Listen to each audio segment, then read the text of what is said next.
Bonjour, bonjour, nous sommes vendredi à la Minute Parents experts en sentiments et besoins. J'aime bien de commencer comme ça ça me donne le peps pour continuer. Ce sont les vacances, le beau temps revient, les enfants sont à la maison. C'est le moment de la joie.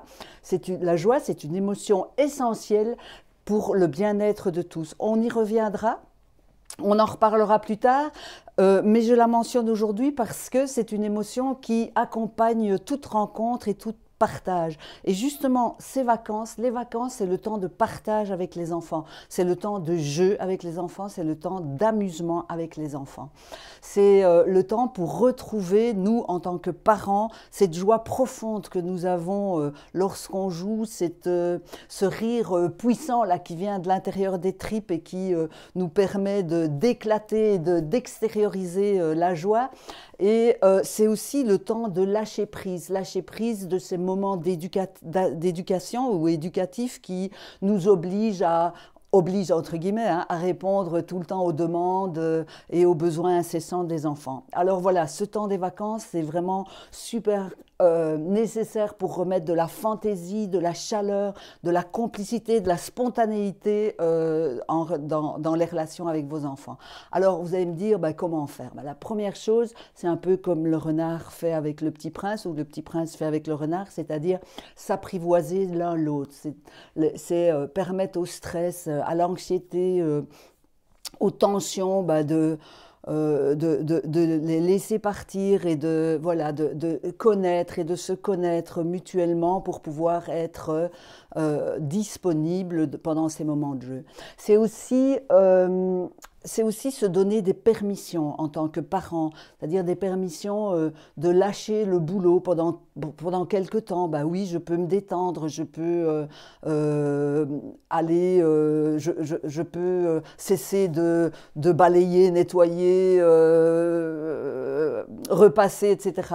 Je peux laisser tout ça. Et je peux me permettre de jouer. Je ne vais pas avoir l'air idiot ou l'air sot parce que je suis à quatre pattes par terre, même si je suis un grand directeur ou un chauffeur de bus.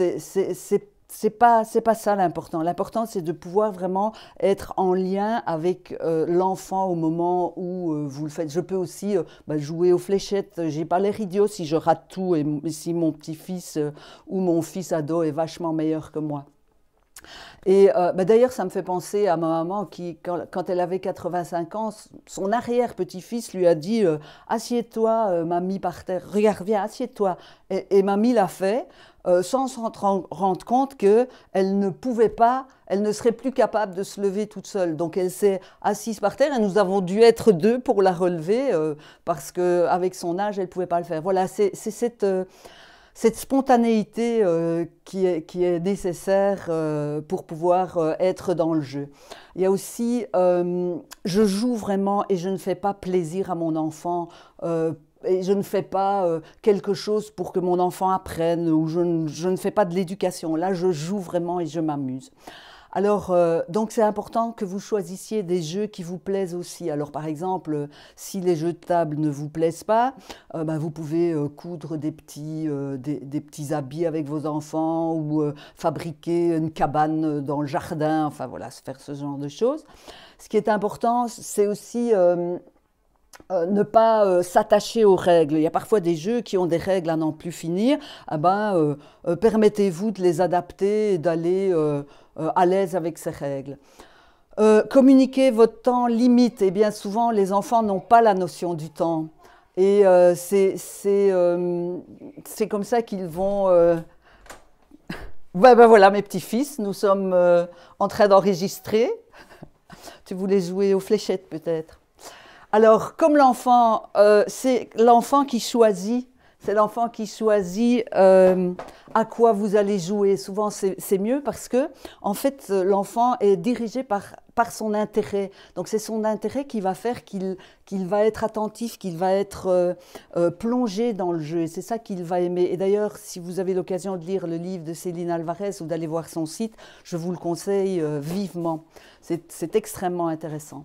Et puisque le jeu est surtout guidé par l'intérêt de l'enfant, il se peut que l'intérêt diminue au fur et à mesure du jeu. Donc, ce que vous pouvez lui permettre, c'est aussi d'arrêter le jeu quand il en a envie, de le terminer, parce que parfois il y a des jeux comme genre Monopoly qui durent des heures et c'est normal que l'enfant en ait marre à un moment donné. Le dernier jeu que j'ai joué avec nos petits-fils, c'est un jeu qui durait 2 minutes avec... voilà, vous voyez ce que je veux dire, hein, ce dont je veux parler, ben voilà.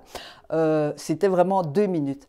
Alors rappelez-vous que l'enfant peut aussi avoir des préoccupations, et comme vous d'ailleurs. Et donc c'est un vrai travail d'être enfant. Et donc il peut-être aussi ne pas avoir envie de jouer lorsque vous avez envie de jouer. Voilà. Je vous souhaite que ces temps de vacances soient de réels et merveilleux moments de bonheur avec vos enfants. Et si pas, on peut en reparler. Alors voilà, si vous avez aimé cette vidéo, n'hésitez pas à la partager. Et je vous souhaite de magnifiques vacances. À bientôt!